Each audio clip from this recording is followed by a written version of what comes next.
Hello, everyone, and welcome back to LA Noire.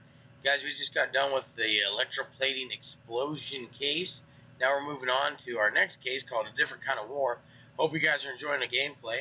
But before we get started, I want to thank you again for all your support. And we're definitely waving a hand at you from New Hampshire still. A balm in 20 degrees. That's right. It'll make your hipples nard. So let's go ahead and get in this game and kick it New Hampshire style. Good morning to you too, Elsa. You look radiant. Thank you, Doctor.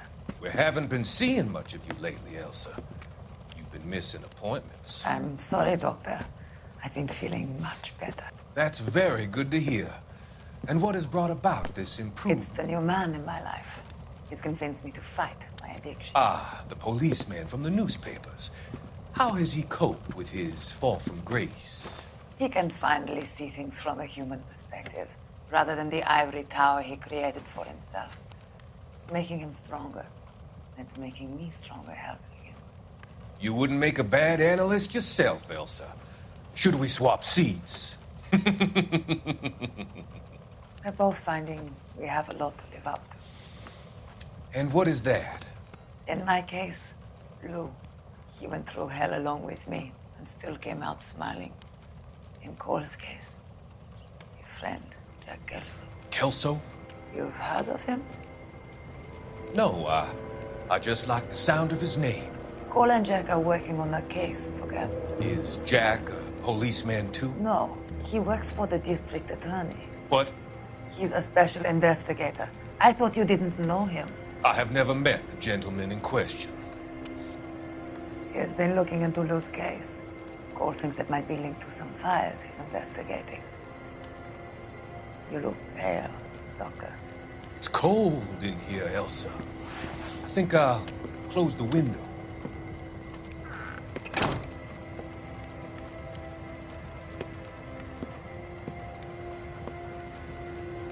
Why are you looking at me like that, Elsa? You arranged for Lou to work at Elysian Fields, Doctor. Your fears are unfounded. I meet many people in my line of work. There are many ways that people can be helped. Finding them work is just one of them. I don't believe you, Doctor. I've seen you with Monroe at the club. I'm sorry that you have come to that conclusion, Elsa.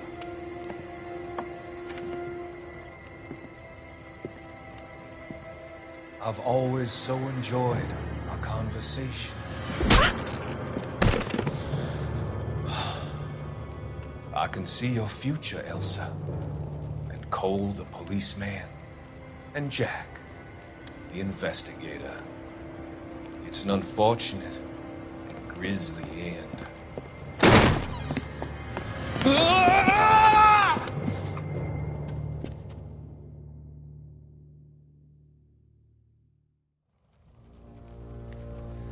I've come to help you, Doctor.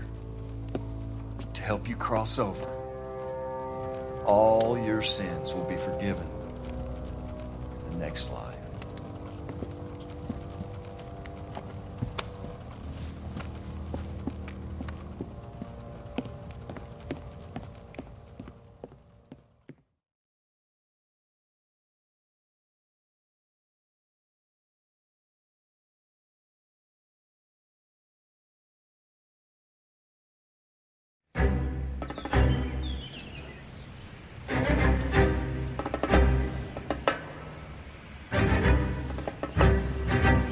It's got to be one of these places.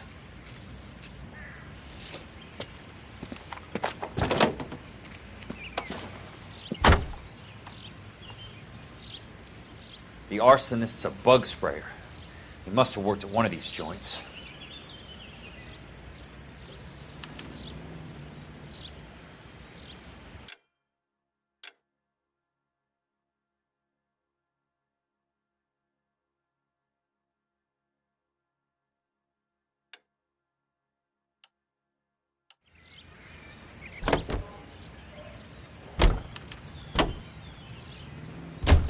Monroe, and I'm here today to offer you every piece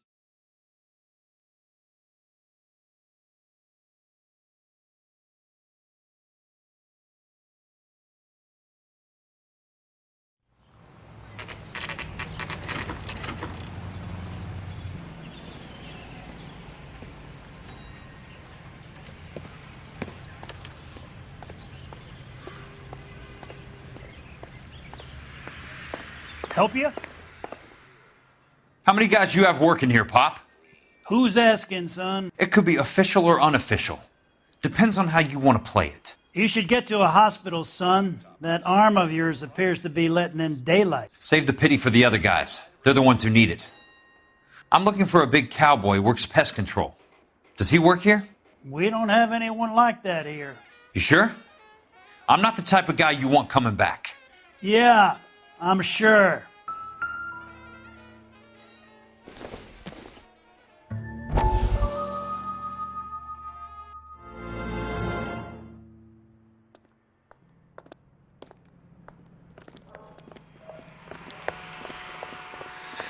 What have you got?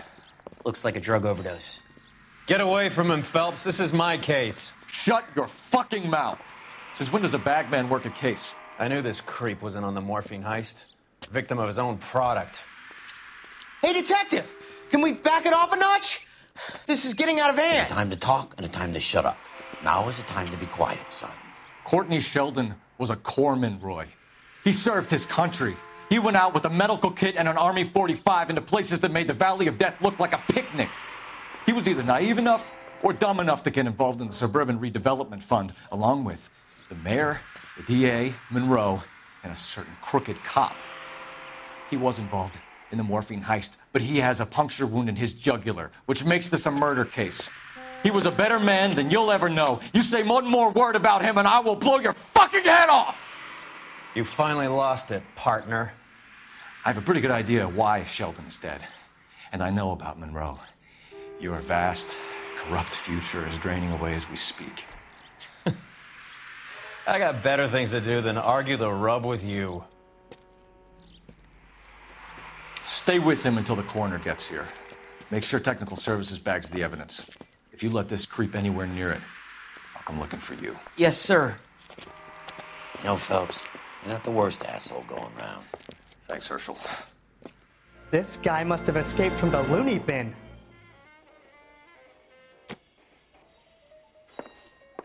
A skeleton goes into a bar and orders a beer and a mop.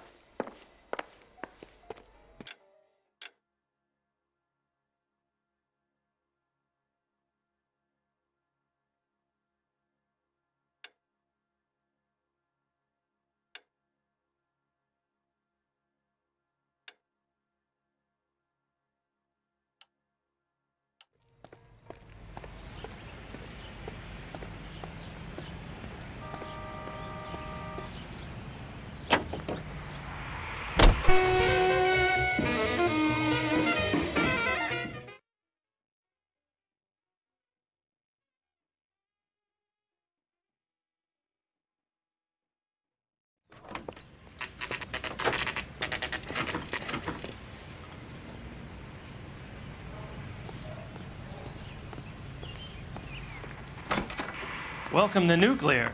What can I do you for? I work for the DA. I need to speak with an exterminator, big guy with a cowboy accent. We have only 3 people work here. Me and 2 Mexicans. They're both on the scrawny side. Thanks for your help. That's disgusting. Didn't you ever hear of germs?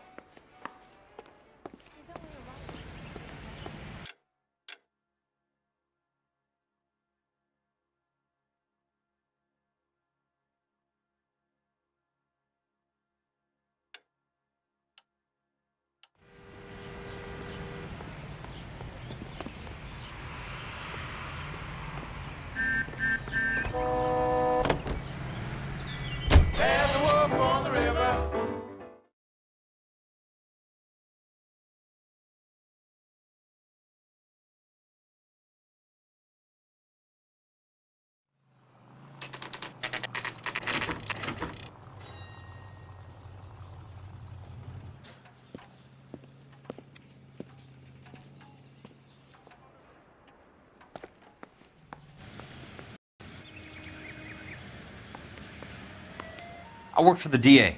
I'm looking for a big cowboy who does extermination. Anyone like that working here?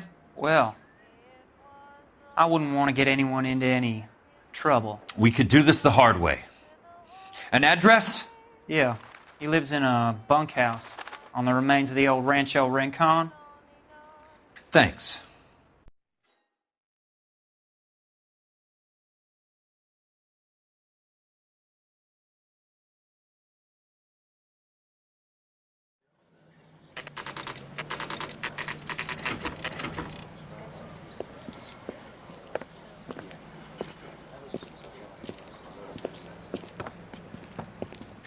Cole, you made it.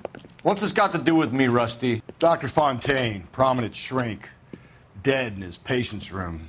Spine snapped like a twig. The suspect is one of his mental patients. I've met Fontaine. His last patient was Elsa Lichtman, Cole. She's missing. Nurse said that she saw some big Boris Karloff type carry her out of here. The best thing that you can do to help me, Rusty, is let me take a look around. Sure thing, Cole. This way.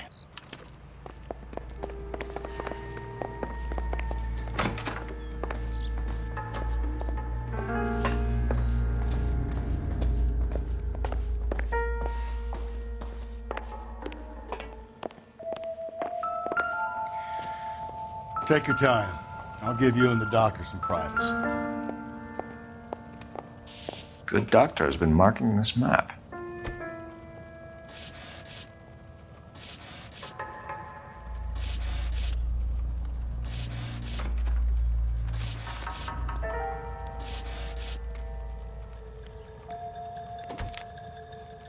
Edgewood Grove, McCarthy Vista, Crescent Heights, Rancho Escondido.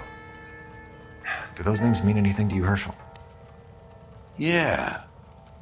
How come?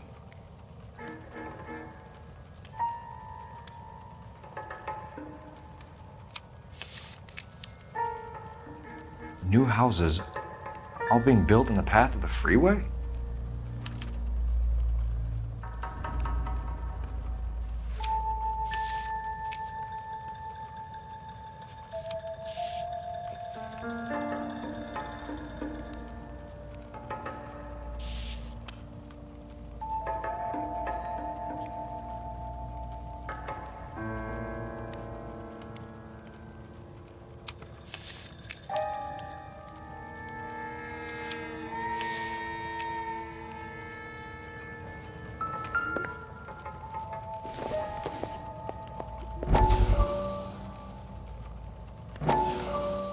That goddamn pet lunatic of yours is burning down our houses.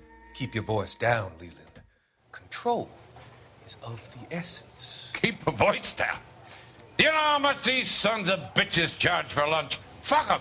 Leland, we will not solve our problems by announcing them to the general public. We only speed ourselves on our way to the gallows. He's your imbecile, Harlan. Get him under control or get rid of him. Speaking of which, I've had to dispose of our young medical student.